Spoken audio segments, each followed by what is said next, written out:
এখন তারা মনে করে যে তারাই হলো এই রাষ্ট্রের কর্ণধার, তাদেরই দায়িত্ব এই দেশকে ঠিক করার।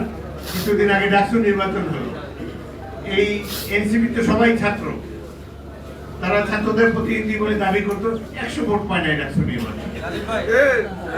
এরা এখন এই দেশে বলতে চায় পিআর সিস্টেম না হলে নির্বাচনে হতে দেবো না। অদ্ভুত কথা। এই দেশে মানুষের কোনো মূল্য নাই, জনগণের রায় হবে না, বাংলাদেশ তো টিকে থাকবে অনন্তকাল ধরে ইনশাআল্লাহ। জনগণের কাছে যান, আপনাদের ম্যানিফেস্টোতে বলেন, ইশতেহারে বলেন যে আমরা সংখ্যানুপাতিক নির্বাচন চাই এই দেশে। জনগণ যদি আপনাদেরকে সংখ্যাগরিষ্ঠতা দেয় তাহলে আপনারা এই ব্যবস্থা চালু করেন, আমরা মাথা পেতে দেব।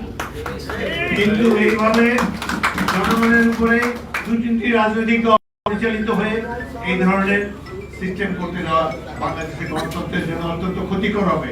আমরা দেশের সর্ববৃহৎ রাজনৈতিক দল বিএনপি আমরা কখনোই এটিকে সহ্য করব না। পতিত স্বৈরাচার ভারতে বসে বাংলাদেশের বিরুদ্ধে ষড়যন্ত্র করে যাচ্ছে। তারা অফিস আদালত নিয়ে, তাদের কাছ থেকে বুদ্ধি পরামর্শ নিয়ে বাংলাদেশের প্রতিদিন নির্বাচন পর্যন্ত প্রতিদিন তারা সহিংসতা চালাবে।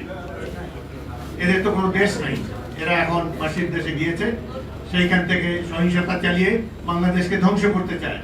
এত অত্যাচার, নিপীড়ন, মানি লন্ডারিং করে দেশের অর্থনীতি ফোকলা করে দিয়ে গেছে, কিন্তু এদের জন্য তাদের কোনো অনুশোচনা নাই, তারা কোনো দুঃখবোধ তাদের নাই। এই যে বাংলাদেশের 25টি প্রতিষ্ঠান ধ্বংস করে গেল, 3টি নির্বাচনে একের পর এক তারা যে প্রহসন মঞ্চস্থ করে জনগণের ক্রিয়াশীল নয়, তারা প্রতিবেশী রাষ্ট্র ভারতের স্বার্থ উদ্ধারের জন্য রাজনীতি করে, ভবিষ্যতেও তাই করবে। এদের মধ্যে কোনো পরিবর্তন আমরা দেখতে পাচ্ছি না। হিল ট্র্যাক্সে আবার শুরু হয়েছে পুরানো খেলা।